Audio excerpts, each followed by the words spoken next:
राधे श्याम। साथियों, आज की वीडियो में हम बात करने वाले हैं दोनों में से आखिर बड़ा कौन है, काम सुख या अध्यात्म सुख।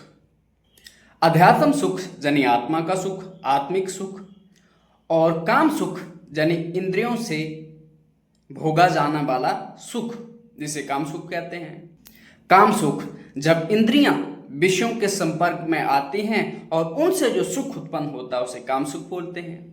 और इसी तरह जब हम आध्यात्मिक कोई क्रिया करते हैं उससे जो सुख उत्पन्न होता है उसे अध्यात्म सुख बोलते हैं। हम जानेंगे कि आखिर इन दोनों में बड़ा कौन सा है।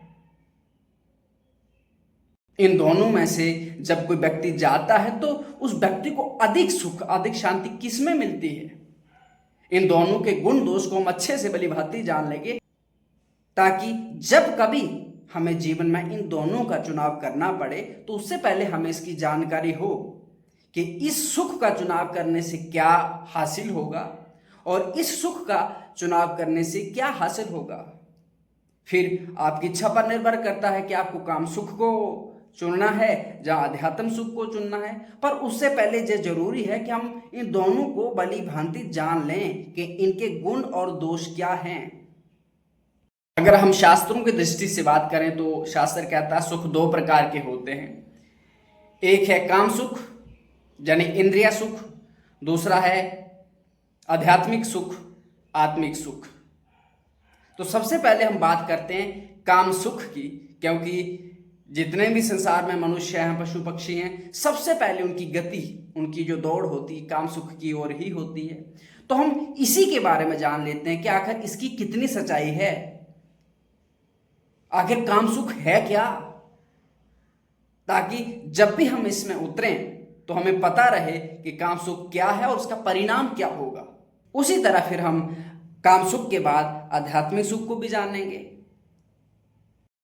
काम सुख, काम सुख वो सुख है जो इंद्रियों और विषयों के संयोग से उत्पन्न होता है। उदाहरण के लिए, इंद्रिय है हमारी जीभ, जिसको रसेंद्रिय बोलते हैं। विषय है भोजन। जब आप भोजन खाओगे तो यानी भोजन का और रसेंद्रिय जीभ का आपस में योग होगा, संयोग होगा, मिलन होगा, तो उससे जो सुख उत्पन्न होगा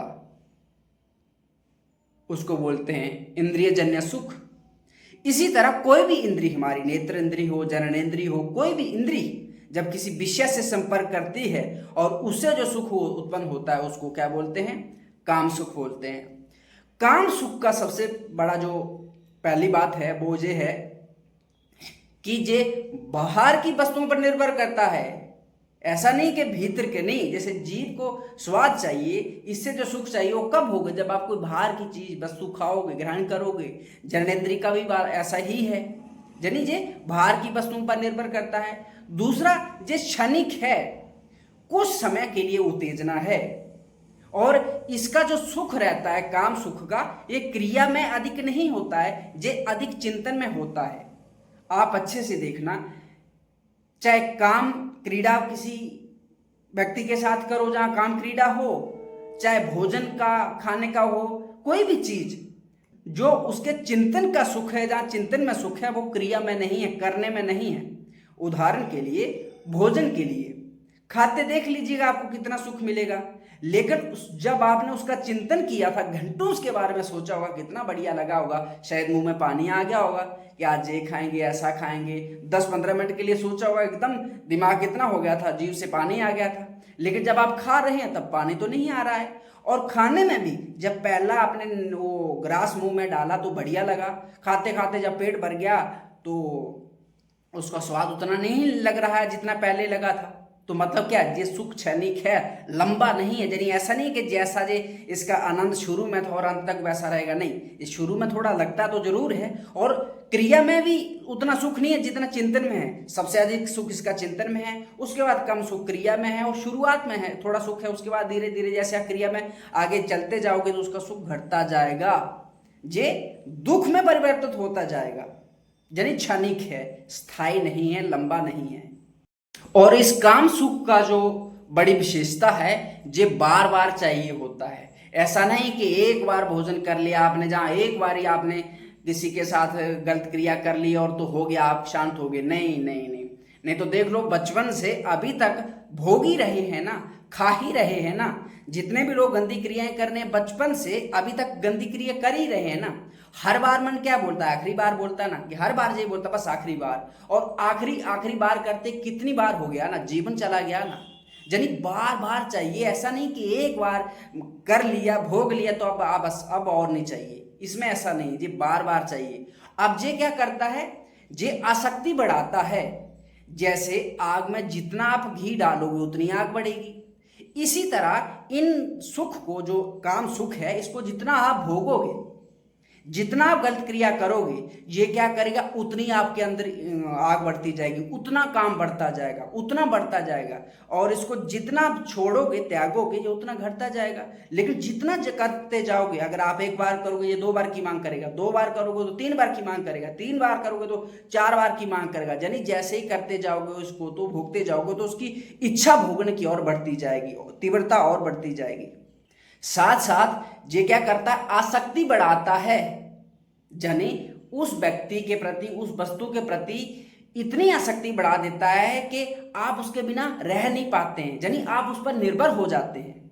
जैसे मान लो आपको किसी व्यक्ति की आदत लग जाए, कोई व्यक्ति गलत क्रिया करता है, किसी व्यक्ति की वस्तु की आदत लग जाए, तो क्या होता है, आप वो उस पर निर्भर हो जाता है, उसी के अधीन हो जाता है, और उससे इतनी आसक्ति हो जाती है कि उससे छोड़ना ना, ऐसा लगता है कि प्राण निकल जाएंगे, मैं शायद जी नहीं पाऊंगा, मैं रह नहीं पाऊंगा, इस तरह की स्थिति हो जाती है। यानी जो कहें तो हम उसके गुलाम बन जाते हैं, उसकी के अधीन रह जाते हैं। और काम सुख में कुछ ज्यादा नहीं है, बस क्षणिक उत्तेजना है, कुछ समय के लिए उत्तेजना है, शरीर में उत्तेजना है, मन में उत्तेजना है, विचारों में उत्तेजना है, बस क्षणिक है। और भावनाओं का उन्माद है। किसी समय पे हमारी भावनाएं इस तरह से हो जाती है ना, बिल्कुल एकदम चरम पर पहुंच जाती हैं, बस वो कुछ समय के लिए, अगर आप थोड़ा ठहर गए गायब हो जाएगा। लेकिन हम ठहर नहीं पाते हैं, क्रिया में उतर जाते हैं, तो बस इसकी और समस्या है। इस क्रिया में उतरने से पहले व्यक्ति चिंतन से परेशान होता है। जो काम सुख है, भोगने से पहले व्यक्ति चिंतन में परेशान होता है। देख लो आप अपने मन में, कितने घंटों घंटों ये आपके मन में चलता है, हर समय परेशान कर रखा है। ना आपका पढ़ाई में मन लग रहा है, ना किसी काम में मन लग रहा है, ना आप शांति से बैठ पा रहे हैं, बेकार में मन में कचरा पट्टी चल रहा है, लंबे समय तक तो परेशान करता है, यानी हमारे चिंतन को बिगाड़ देता है। लंबे समय तक चिंतन होता है, तब हम इसके चिंतन से परेशान होते हैं। फिर जब क्रिया कर लेते हैं, यानी क्षणिक सुख के चक्कर में, तो उसके बाद क्या होता है, जब क्रिया हो गई उसके बाद देख लो अपने शरीर में कितना, मन बुद्धि में कितना आलसपन आता है, कितनी सुस्ती आती है, कितना वो शिथिलता आ जाती है। ऐसा लगता है यार गलती हो गया, दूसरी बार ऐसी क्रिया नहीं करेंगे। लेकिन दूसरी बार फिर ऐसी भावनाओं का उन्माद उमड़ता है कि ऐसा लगता है नहीं नहीं, इसके बिना तो रह नहीं पाएंगे, और फिर हम क्या कर देते हैं, उसमें उतर जाते हैं, फिर वही दशा हो जाती है। और जब फिर हम उसमें उतर जाते हैं, हमसे वो क्रिया हो जाती है, क्रिया कर लेते हैं, तो फिर सबसे पहले दिमाग का खालीपन, कमजोरी बढ़ जाना, शरीर में, मन बुद्धि में, हर चीज में, विचारों में नेगेटिव विचार आना, आसक्ति बढ़ जाना, यानी जितना भोगेगा उतना भूख बढ़ जाना, बार बार भोगने की इच्छा होना, हम मनुष्य जो इंद्रियों के गुलाम हो जाना, किसी व्यक्ति वस्तु पर निर्भर हो जाना, उसी के अधीन हो जाना। जैसे कोई दारू पीने वाला है, अब जब तक उसके पास पैसा है तो तब तक तो खरीद खरीद के पिएगा और कहीं भी लोटा रहेगा। जिस दिन पैसा नहीं रहेगा ना, वो जो दारू पीने की लत है ना, वो उसको इतना विवश कर देगी, वो सामने वाले के पांव में अपनी नाक रगड़ लेगा उस विषय भोग के लिए। इसी तरह हमारा भी यही हाल होता है। जब हम इन वासनाओं से परेशान होते हैं तो हमें कोई ना कोई सहारा चाहिए रहता है, किसी ना किसी के अधीन। जैसे स्त्री को पुरुष का, पुरुष को स्त्री का, ये रहता ही है चक्कर। और उससे पहले हम मन के ही अधीन रहते हैं, मन के गुलाम रह जाते हैं। जैसे हमारे मन को ये आदत है गंदी चीजें करने की, तो ये बार बार हमसे वो गंदी क्रियाएं करवाएगा, गंदी चीजें करवाएगा, जब चाहेगा, जैसे चाहेगा हमसे वैसा ही करवाएगा। हम चाहकर भी इसके चुंगल से नहीं छूट पाएंगे। क्यों? क्योंकि हम इसके गुलाम बन चुके हैं। इसी तरह व्यक्ति वस्तु के भी गुलाम बन जाते हैं। जब जब काम इच्छा आएगी, आप किसी व्यक्ति के संपर्क में हैं तो वो बार बार वहां आपको ले जाएगा।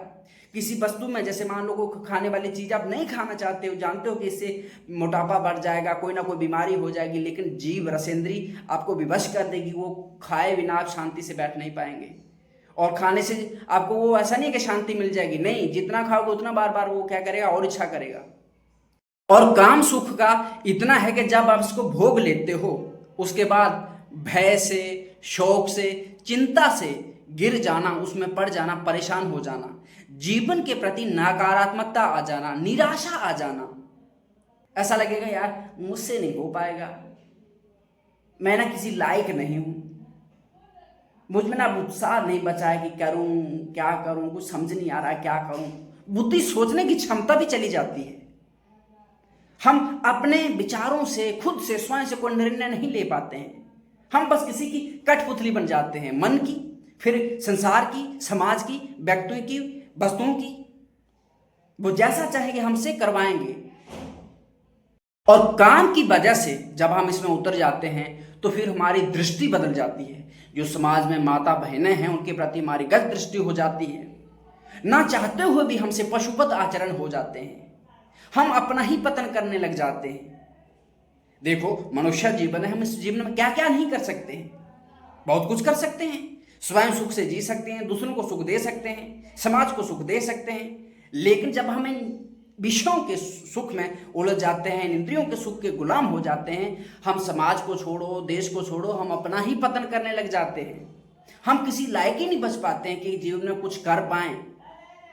उदाहरण के लिए अभी तक जिन लोगों ने काम का सेवन किया है, जो विद्यार्थी वाले थे, उनकी बुद्धि चली गई, उनकी नजर चली गई, सर में दर्द है, कमर में दर्द है, पाचन तंत्र खराब है, घुटनों में दर्द है, आंखें खोलते हैं तो कभी कभी आंखों के आगे अंधेरा छा जाता है, चक्कर आ जाता है, स्मृति शक्ति चली गई, वो पढ़ाई छूट गई उनकी, जो वो करना चाहते थे जीवन, ना जाने क्या क्या बनना चाहते थे, सारे सपने ही रह गए। उसके बाद भाई जॉब शॉब नौकरी के बाद जब विवाह का समय हुआ तो विवाह करने की भी वो इच्छा थी उनकी, लेकिन अब उनकी ऐसी स्थिति हो गई है कि ये काम सुख का भोग भोग के विवाह करने लायक नहीं बचे हैं। आप बताते हैं कि वो विवाह नहीं करना चाहते हैं, क्योंकि वो जानते हैं कि वो किसी व्यक्ति से विवाह करेंगे तो उसको सुखी नहीं रख पाएंगे, उसको सुख नहीं दे पाएंगे, क्योंकि वो पहले ही अपना सत्यानाश कर चुके हैं और वो अपने इस जीवन का निर्वाह नहीं कर पाएंगे, तो वो विवाह से भाग रहे हैं। अब जो गलती से विवाह कर लिए, जो जोश में, जो पहले से बहुत गलत चीजें क्रिया किए हैं, अब वो उससे परेशान हैं। क्यों? क्योंकि उसका निर्वाह नहीं कर पा रहे हैं, जो उनका जीवन साथी है उसको संतुष्ट नहीं कर पा रहे हैं, सुख नहीं दे पा रहे हैं। अब उनकी उस क्रिया की वजह से, उस पास की वजह से, उस पूर्व की गलती के कारण सबसे पहले तो खुद परेशान हैं, उनका जीवन परेशान है, उनकी वजह से दूसरा व्यक्ति का जीवन परेशान है, दूसरा व्यक्ति दुखी है। और फिर ऐसे व्यक्ति का जीवन क्या हो सकता है, अंत क्या हो सकता है, अच्छे से जानते हैं। और फिर जब कोई व्यक्ति खुद ही बीमार हो तो दूसरे की कहां देखभाल करेगा, खुद ही उन चीजों से परेशान हो तो दूसरे को कब सुख देगा, नहीं हो पाएगा ना। फिर मनुष्य होकर भी पशुवत आचरण होने लगते हैं, हमारी जवान खराब होने लगती है, हमें नशे लगने शुरू हो जाते हैं, हम किसी न किसी व्यसन में पड़ जाते हैं, कुछ ना कुछ हमसे गलतियां होने लगती है। एक तो पहले गलती हो गई और गलतियां होने लगती हैं। हम चारों पुरुषार्थ में से किसी एक को भी प्राप्त करने लायक नहीं बचते हैं। ना तो हम धर्म को ही अर्जित कर पाने योग्य रहते हैं, ना तो अर्थ को ही, यानी कोई धन दौलत पैसा कुछ कमाने लायक बचते हैं, कोई नौकरी करने के चक्कर में रहते हैं, क्योंकि इस लायक नहीं बचते हैं ना ही काम, यानी हम गृहस्थ जीवन में जाने लायक नहीं बचते हैं कि हम गृहस्थ जीवन में जाएं, पति पत्नी सुखी से रह पाए। उसके बाद मोक्ष, अध्यात्म की वो चरम सीमा, उसके लायक भी नहीं बचते। जब हम अपना ही जीवन हमारा अच्छे से नहीं है, स्वस्थ नहीं है, तो फिर हम क्या धर्म का अर्जन करेंगे, क्या अर्थ का करेंगे, क्या काम का करेंगे, क्या मोक्ष का करेंगे, वो तो बहुत दूर की बात है ना। और हमेशा आलस से घिरे रहेंगे, किसी ना किसी समस्या से परेशान रहेंगे।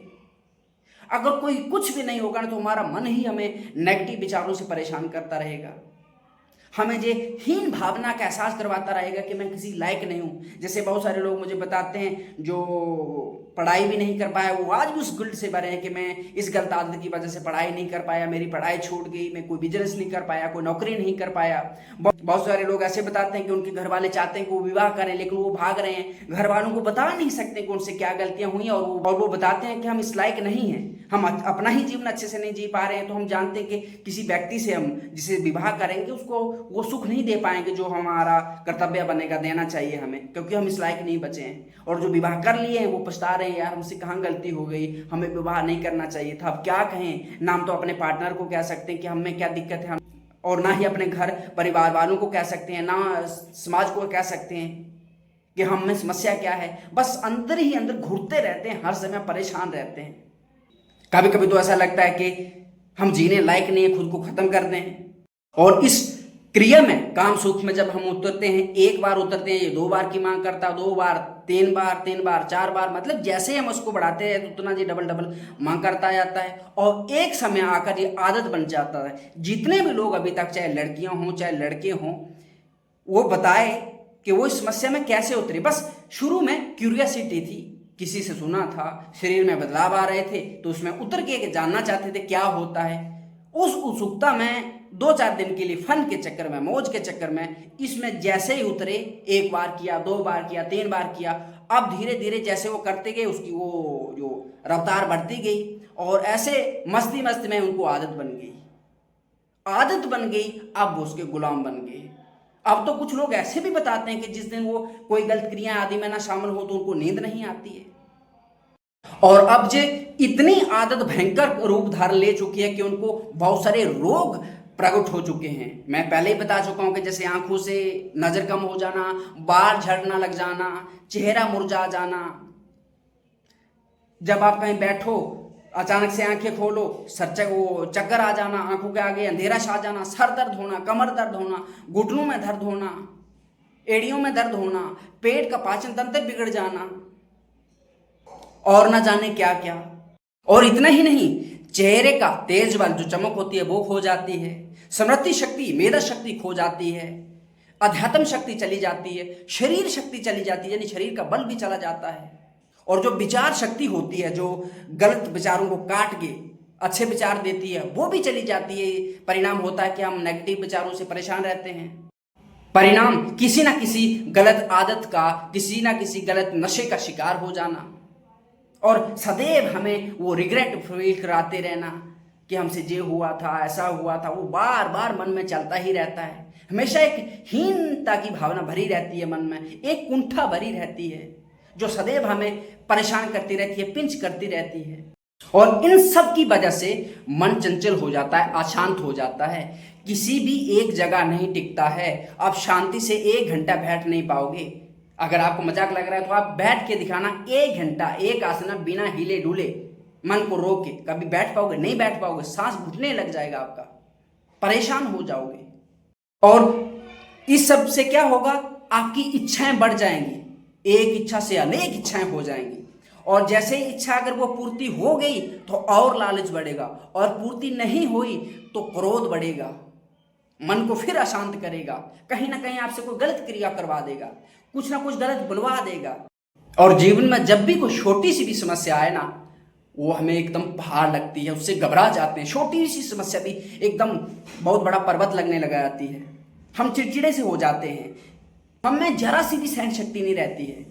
ना तो हम तेज प्रकाश को सहन करने की क्षमता रखते हैं, ना ही तेज आवाज को सुन पाएंगे, क्योंकि हम में सहन शक्ति शून्य हो जाती है, संकल्प शक्ति शून्य हो जाती है। किसी भी कार्य को हम लगातार 6 दिन, 10 दिन, 15 दिन, महीना भर नहीं कर सकते। बस 2-4 दिन करेंगे, 5वें दिन फिर लेट जाएंगे।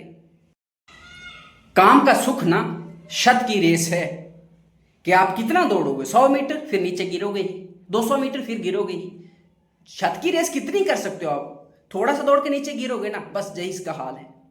इससे कभी तृप्ति नहीं होती है, जितना भोगोगे उतनी और ये आपके अंदर भूख पैदा करेगा। कभी ऐसा समय नहीं आएगा कि आप बोलोगे बस और नहीं, तृप्ति नहीं होगी। काम के सुख को भोग कर तृप्त हो जाना बिल्कुल ऐसे ही है जैसे ओस चाट चाट कर प्यास बुझाना। कभी बुझेगी नहीं, ओस चाटोगे, जीभ को थोड़ा सा लगेगा कि ठंडा ठंडा है, कुछ पानी जैसा है, लेकिन गले से नीचे क्या उतरेगा? कुछ नहीं उतरेगा, क्योंकि वो ओस है। ओस में कितना 1-2 बूंद पानी रहता है, 1 बूंद भी तो 10 पौधों पर वो जमीन पर पड़ी रहती है, तो आपको तृप्त करेगी? कभी तृप्त नहीं करेगी। जीवन भर चाटते रहो जीभ से आप ओस, कभी प्यास बुझेगी? नहीं बुझेगी। आज तक कोई ऐसा व्यक्ति नहीं मिला जिसने ये कहा होगा कि काम सुख को भोगने के बाद उसको शांति मिली, उसको आनंद मिला।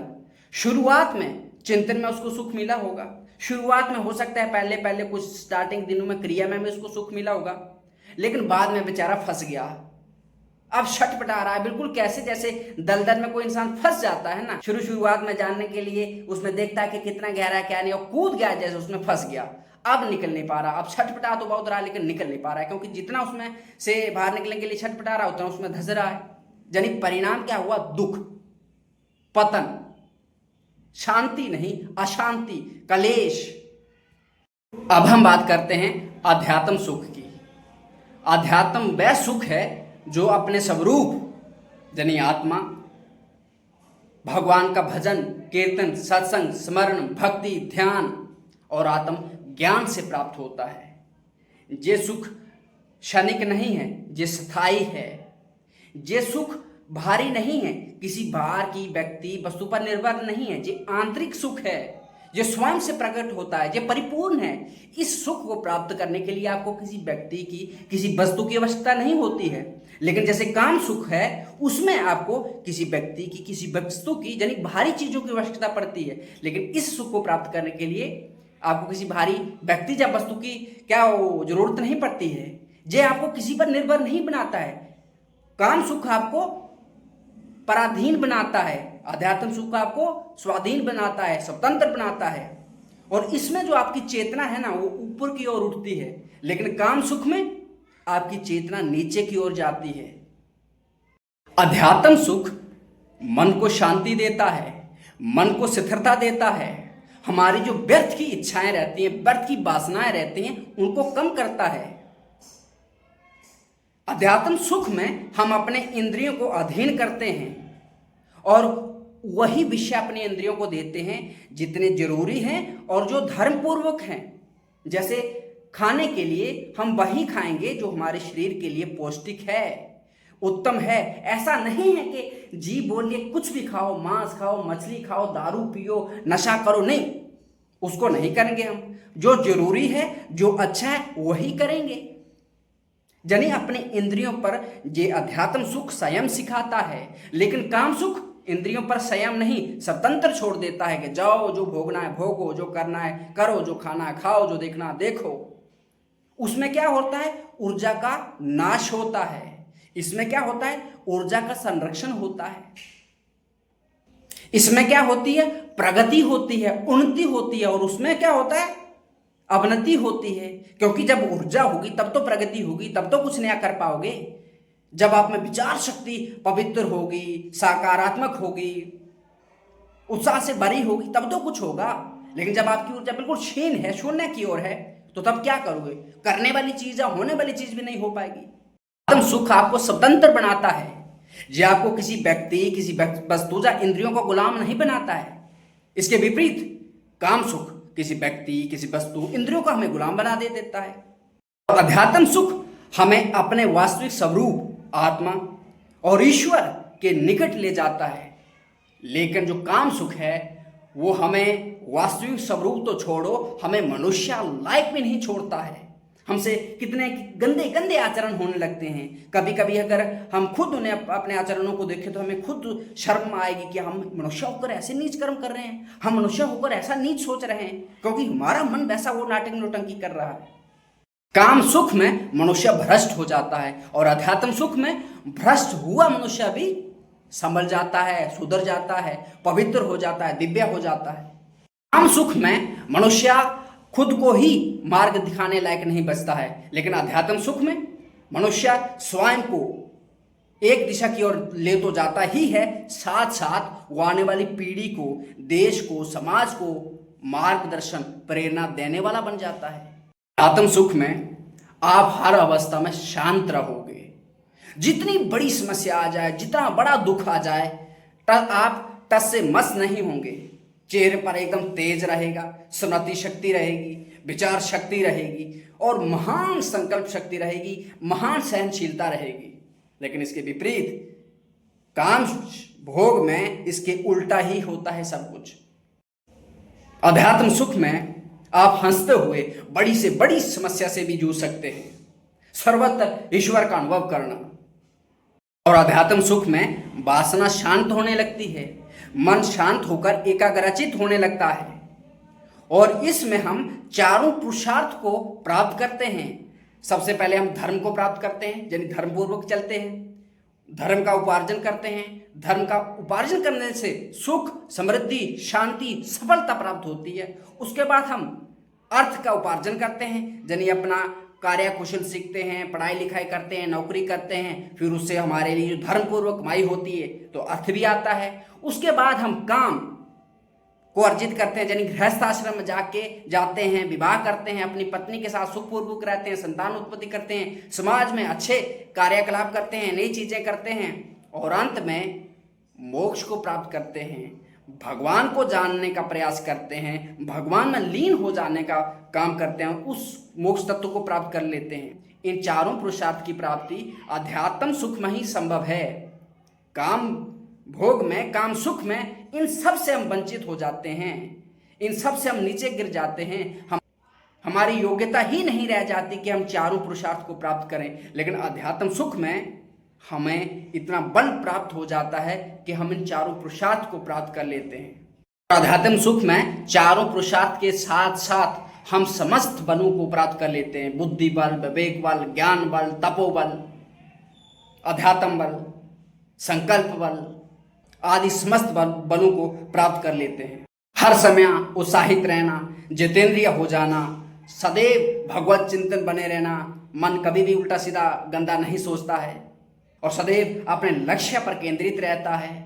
सदैव मन में प्रेरणा आना कि मैं कैसे समाज को सुख दे सकता हूँ, कैसे इस देश समाज के लिए अच्छा कुछ कर सकता हूँ। लेकिन काम सुख में कैसे मैं किसी का शोषण कर सकता हूँ, झूठ बोल के, मकारी करके, बेईमानी करके कैसे मैं किसी को नोच सकता हूँ, ऐसी भावनाएं आती हैं। आत्म सुख में प्राण भले चले जाएं, आप किसी का गलत नहीं कर सकते। लेकिन काम सुख में प्राण भले चले जाएं लेकिन किसी के साथ गलत ही करेंगे, अच्छा करने की तो बात ही नहीं आती ना। आत्म सुख में निर्भय हो जाना, संतोष आ जाना और उसमें अशांति, भय, कभी संतोष प्राप्त नहीं होता। काम सुख में बार बार चीजें चाहिए, बार बार भोगने से आदत बन जाती है और परिणाम दुख होता है। लेकिन अध्यात्म में अगर बार बार चीजों को भोगने से अध्यात्म आदत बन जाएगा तो उसकी इसका परिणाम क्या होगा? सुख। और अगर वो आदत बन गया तो उसका परिणाम होगा दुख। जैसे काम सुख शत की रेस थी ना, लेकिन अध्यात्म सुख क्या है? नेवर एंडिंग रेस, जीवन भर दौड़ते रहो, कभी खत्म नहीं होगा। और अध्यात्म सुख में प्यास कैसे बुझती है, तृप्ति कैसे आती है? बिल्कुल ऐसे जैसे आपको बहुत प्यास लगी हो और किसी ने ठंडा घड़े का पानी पिला दिया हो, एकदम तृप्ति आ जाए। लेकिन काम सुख में ओस चाट चाट कर प्यास बुझाने वाली बात है, कभी भी प्यास नहीं बुझेगी। सिर्फ ऐसा लगेगा कुछ ठंडा ठंडा है, लेकिन प्यास कभी नहीं बुझेगी, क्योंकि गले से नीचे कुछ उतरेगा नहीं। ओस है, गले से नीचे कहां उतरेगी, क्या उतरेगा? भगवत गीता कहती है कि जब विषयों का सुख आता है, यानी विषयों से संपर्क होता है, तो वो परिणाम में हमें दुख देता है। लेकिन जब विषयों का सुख हम त्याग देते हैं तो उससे हमें शांति मिलती है। और विषयों का सुख जो है ना, वो नष्ट होने वाला है, लेकिन अध्यात्म सुख वो चिरस्थायी है, वो कभी नष्ट नहीं होगा।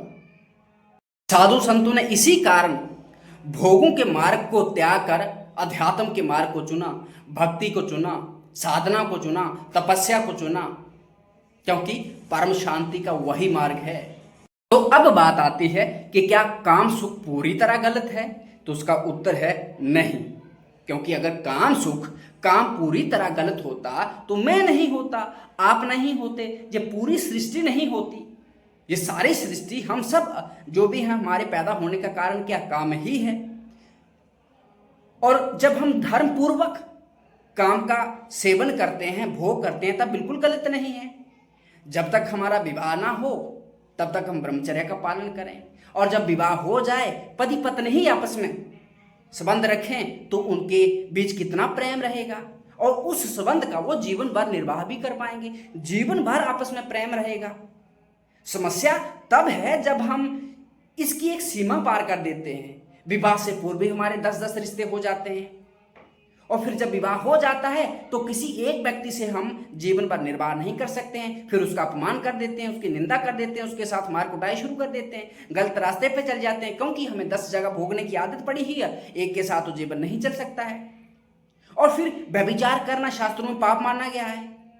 पंच महापापों में से एक पाप है और जो नरक की गति देता है, बुद्धि भ्रष्ट हो जाती है। और समय से पहले आप जब विषय भोग में पड़ जाते हैं तो आप इस लायक ही नहीं बचते हैं कि जब आपको वास्तव में विषय भोग की सेवन करना है आप उसका निर्वाह कर पाओगे। जैसे मान लो आप में से हम सब अगर विवाह से पूर्व ही इस काम के चक्कर में पड़ गए तो जब समय आएगा कि हम विवाह करें, हम विवाह करने लायक नहीं बचेंगे। और गलती से हमने विवाह कर भी लिया, जब पति पत्नी के बीच इस संबंध की आवश्यकता होती है संतान उत्पत्ति के लिए, आपस में प्रेम के लिए, तो तब तो जो हमारे पास समर्थ होगी नहीं, तो आप बताओ क्या वो जीवन चल पाएगा? अच्छे से नहीं चल पाएगा ना। फिर क्या होगा? फिर दोनों में से मनुष्य क्या करेंगे? संबंध का विच्छेद हो जाएगा, टूट जाएगा, क्योंकि बाहर दोनों जाएंगे, मुंह मारेंगे कहीं ना कहीं। क्यों?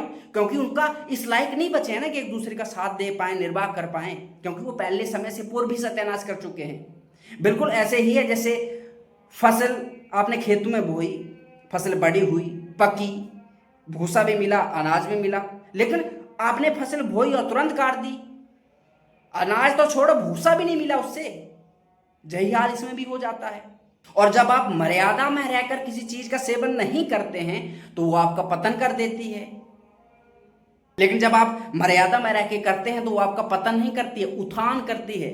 जैसे मान लो किसी व्यक्ति ने, किसी स्त्री ने, किसी पुरुष ने विवाह तक ब्रह्मचर्य का पालन किया, अब जब वो विवाह करेंगे तो दोनों का आपस में जीवन भर प्रेम बना रहेगा, उनके संतान भी अच्छी होगी, कभी जीवन में क्लेश नहीं होगा। क्यों? आपस में प्रेम है, आसक्ति है, आकर्षण है।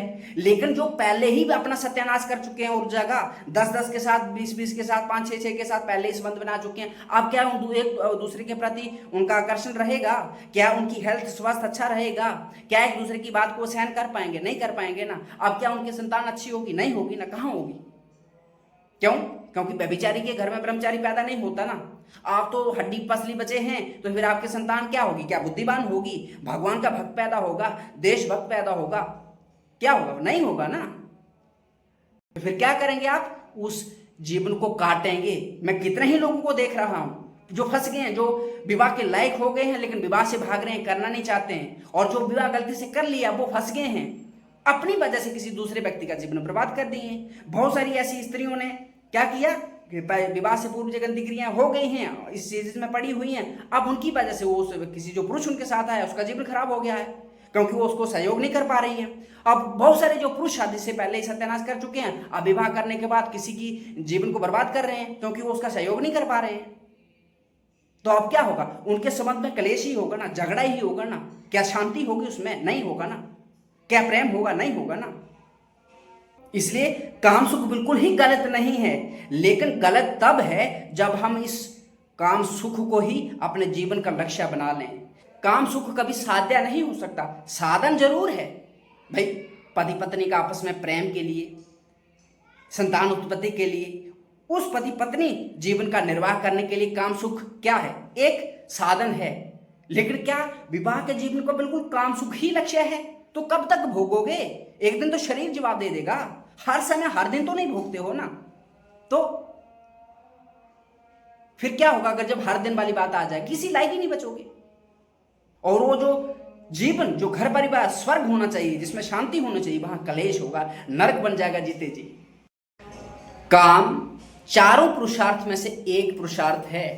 यानी हमारे जीवन का लक्ष्य काम नहीं है, बस हमारे जीवन का एक अंग काम है। कब काम शुरू होता है? 12-13 साल की उम्र से जब बड़े होने लगते हैं, 70 साल तक, 80 साल तक मान लीजिए आपके शरीर में काम रहेगा। अंत में तो जवाब दे देगा ना इंद्रियां, शरीर, तब काम रहेगा? नहीं रहेगा ना। तो जीवन का लक्ष्य तो कुछ बड़ा है, बस बीच में जो पड़ाव है उस पड़ाव में काम की आवश्यकता पड़ती है। और वो भी तब पड़ती है जब आप गृहस्थ आश्रम में जाते हैं। पहले ही सत्यानाश कर रहे हैं तो वो तो कहना ही क्या, लेकिन वास्तविक तो तभी पड़ती है जब गृहस्थ आश्रम में जाते हैं। तो लक्ष्य क्या हुआ? काम लक्ष्य नहीं है ना।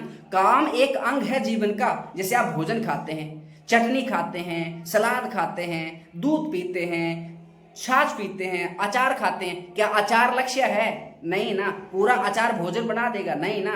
उसके साथ भोजन मुख्य अनाज क्या है? दाल, वो रोटी होगा, चावल होगा, दाल होगा, कुछ मुखिया होगा, एक्स्ट्रा चीजें हैं। तो जो एक्स्ट्रा चीजें उस रोटी में है ना, इसी तरह काम एक्स्ट्रा चीज है, ना कि मुख्य लक्ष्य काम ही सब कुछ है। और जब आप गृहस्थ जीवन में जाकर काम का सेवन करते हैं, उसको धर्म माना गया, उसको पुण्य माना गया है। चाहे आप संतान उत्पत्ति के लिए करें, चाहे पति पत्नी एक दूसरे का सहयोग करने के लिए, प्रेम के लिए करें, उसको पुण्य माना गया। लेकिन अगर आप व्यभिचार करते हैं, विवाह से पूर्व, जी आज जीएफ बीएफ वाला चल रहा है ना, शादी से पहले ये सब कुछ, तो उसको शास्त्रों में पाप कहा गया है। और पाप का परिणाम क्या होता है आप खुद देख लेना, मैं क्या बताऊं, खुद भोग रहे हो ना आप, देख लीजिए क्या परिणाम है। जो भी आपको दुख, क्लेश, परेशानी, चिंता, भय है ना, वो पाप का परिणाम है। और जिस दिन गलत आचरणों को छोड़ दोगे ना यार, आप खुद को छोड़ो, आप समाज को मार्गदर्शन करने वाले बन जाओगे। आपकी बातें 4 लोग सुनेंगे, प्रेरित होंगे। अंत में बात आती है, काम भी सुख है लेकिन एक बूंद के समान, और अध्यात्म सागर के समान। काम कुछ समय के लिए शरीर को संतुष्ट हो सकता है, कर सकता हो, लेकिन लंबे समय के लिए नहीं। लंबे समय के लिए जीवन भर आपको अध्यात्म ही संतुष्ट करेगा, अध्यात्म ही शांति देगा। काम हो सकता है तब तक आपको संतुष्टि दे जब तक शरीर में बल है, और कल आप हड्डी बन गए, शरीर का बल ही चला गया, तो फिर काम का भोग करोगे तो दुख पाओगे, क्लेश पाओगे। लेकिन तब भी आप अध्यात्म सुख का अनुभव कर सकते हैं, तब भी अध्यात्म सुख आपको संभाल सकता है। और अंत में एक ही बात आती है, अगर काम सुख इतना ही महान है तो संसार में इतने भोग होने के बावजूद, इतने भोग भोगने के बाद भी लोग अशांत क्यों हैं, परेशान क्यों हैं, बेचैन क्यों हैं? अब मैं सब आप पर छोड़ देता हूं कि आपको दोनों में से कौन सा चुनना है, क्यों चुनना है, जी आप तय करें। उसका परिणाम क्या होगा मैंने बता दिया है, अब चुनाव आपका है।